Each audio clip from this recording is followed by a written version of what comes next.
On vous présente aujourd'hui une chaîne assez performante, chez nous un de notre préférés.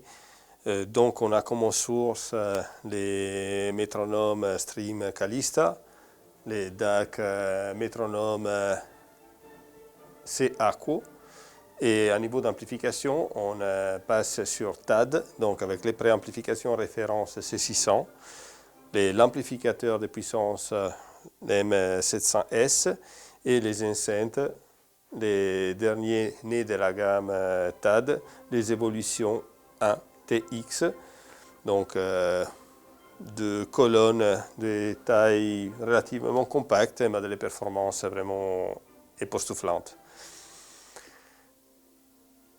On a parlé, Calista, c'est la marque phare de la société Metronome Technologies.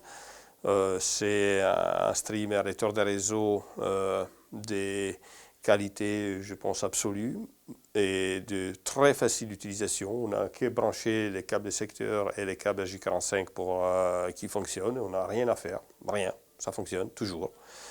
Et les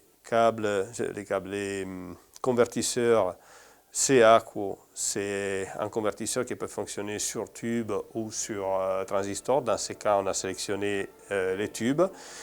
Après, on parle de la préamplification, c'est TAD, ça c'est préamplificateur. Là, et nous, on trouve l'alimentation. L'alimentation, déjà toute seule, est digne d'une très grande amplification de puissance lourde.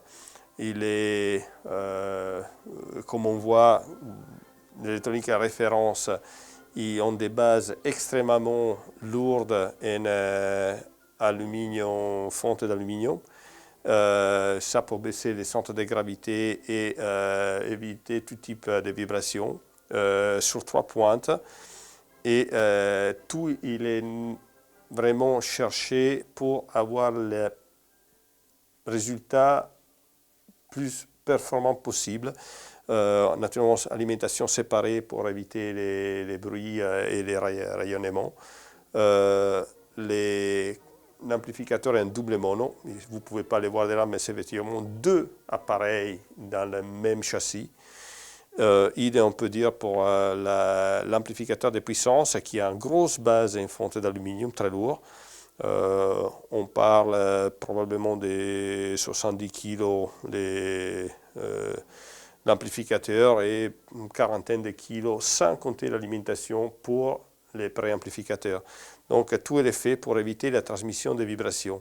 Dans les cas du préamplificateur et dans les cas du amplificateur, même ils ont regardé pour éviter la transmission que du sol il rentre vers l'appareil. On parle en puissance de 350 watts sur 4 ohms et 175 sur 4. Ils sont branchés sur des enceintes, comme on a dit, d'évolution One TX, qui ont une technologie très chère à TAD. TAD est né en 1975 comme fabricant d'enceintes et de haut-parleurs. Par contre, il travaillait déjà depuis 1954, je crois, sur les drivers, que c'est vraiment les fleurons des TAD. C'est un coaxial, donc on parle d'un haut-parleur qui effectivement sont 2. Il y a un tweeter au centre avec membrane en beryllium et les médiums à l'extérieur avec membrane en magnésium. C'est naturellement l'évolution depuis 1954 de cet haut-parleur qui a vu différentes formes et tailles. Et cet driver, il est capable de fonctionner de 420 Hz jusqu'à plus de 60 000 Hz. Donc, vraiment incroyable. Plus bas, on trouve 2 haut-parleurs de 16 cm qui sont les graves et en fibre de carbone. En fait, c'est un multicouche de fibres de carbone et avec une forme assez particulière pour lui conférer plus de rigidité.